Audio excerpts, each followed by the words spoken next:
Okay, ito na mga langga. Beef tinula ito nga nilagyan ko ng lintil at saka putito. Ngayon, ilagay natin itong cabbage.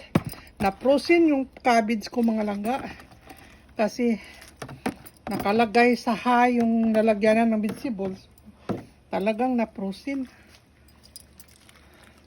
Tinula, beef tinula mga langga. Kung tawag sa ibang lahi ito, beef soup with vegetables, beef soup.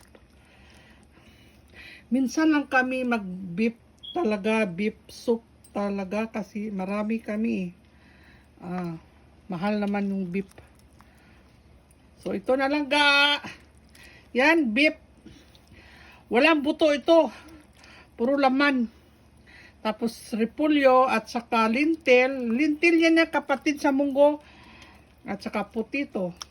That's it.